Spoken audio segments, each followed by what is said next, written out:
කොහොමද ඔයාලට ආදරයෙන් පිළිගන්නවා මගේ channel එකට. අද මම පොඩි වීඩියෝ එකක් තමයි ඔයගොල්ලන්ට අරගෙන ආවේ. අද දවසේ මම මොනවද කරේ කියලා.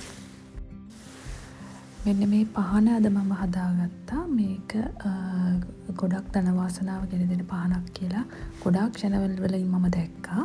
මේකට අවශ්‍ය කරන්නේ ලුණු, ඒ වගේම තෙල්, ඒ වගේම කුරුඳු, කරාබු නැටි, ඒ වගේම තඹ පාට කාසි ටිකක්.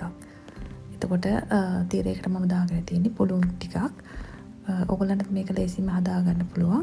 මම වීඩියෝ එකක් දැක්කොත් ඔයගොල්ලන්ට ඒක ෆෝවර්ඩ් කරන්නම් කොහොමද මේක හදාගන්නේ කියලා. මේ පහන අත්හදා බලපු කෙනෙක් ඉන්නවා නම් මට කමෙන්ට් එකක් දෙන්න.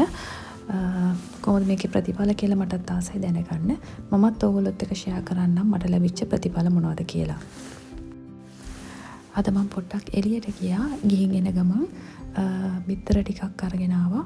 ඒ ටික තමයි මම මේ දැන් බාස්කට් එකට අහුරගන්නේ. කලිනුත් මාගාව බිත්තර වගේක් ඉතුරු වෙලා තිබුණා. ඒ ටික මම මේ විදිහට උඩින් තියාගත්තා. එතකොට මට ඉස්සෙල්ලාම ඒ ටික පාවිච්චි කරන්න පුළුවන් විදිහට.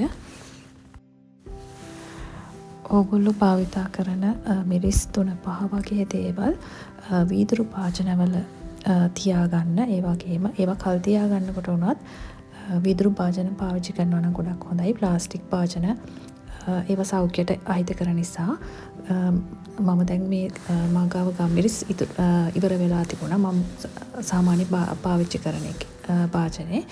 ඊට පස්සේ මම මේ මම ගබඩා කරලා තියෙන එකෙන් ගම්මිරිස් ටිකක් මේකට දාගන්නවා. අද මම දවස් 2කට ඇති වෙන්න මීල් ප්‍රෙප් කරගත්තා. බලමු මොනවද හදලා තියෙන්නේ කියලා. මම ඉස්සෙල්ලාම බත් ටිකක් උයාගත්තා. මම දවස් 2කට වගේ ඇති වෙන්න තමයි බත් උයාගන්නේ සාමාන්‍යයෙන්. මෙහෙ මොකද එළිය තියන්න පුළුවන් බත් නරක් වෙන්නේ නැහැ දවස් 2ක් විතර. මොකද දැන් මේ සීත කාලේ නිසා. ඊට පස්සේ පරිප්පු ටිකක් තියාගත්ත ලිපේ. දැන් මේ වෙනකොට බත් එකත් ඉදිලා තියෙන්නේ.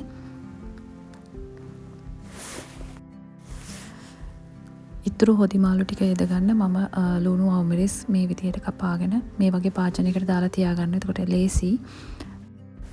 කලමනා ටික මේ විදිහට කපලා තියාගත්තාම අපිට ලේසි එළවලු ව්‍යංජන ටික එකපාර යද ගන්න පුළුවන්. එතකොට පැය භාගයකින් වගේ අපිට ඉක්මනට උයා ගන්න පුළුවන්. ලුණු අවමිරිස් ඉතුරුනොතින් පීන වැහෙන භාජනයකට දාලා ෆ්‍රිජ් එකේ දාලා තියාගන්න පුළුවන්. මොකද ඊට පහුවදාට හරි ඔයගොල්ලෝ උයන දවසකට හරි ඒක ප්‍රයෝජනට ගන්න පුළුවන්. මං අද ගෝවා මැල්ලුම් හදලා පරිප්පු ටෙම්පරාදු කරලා කුකුල් මස් පීකුදු ටිකක් හදාගත්තා මේ දවස් 3-4කට ඇති වෙන්න. මොකද අපිට පාන් එක්ක හරි රෑකට ඕන වෙලාවකට පරාටා එකක් එක්ක හරි කන්න පුළුවන් නිසා කෑම වර්ග කල් තියාගන්නකොට මතක තියාගන්න උයපු භාජනයේම තියලා ඒක නිවුණට පස්සේ වෙනම කන්ටේනර්ස් වල දාලා අරන් තියාගන්න පුළුවන්. එතකොට දවසට ඇති වෙන ප්‍රමාණය හරි දවස් 2කට ඇති වෙන ප්‍රමාණය හරි පෝෂන් කරලා තියාගන්න පුළුවන්. බත් උනත් ඒ විදිහට තියාගන්න පුළුවන්.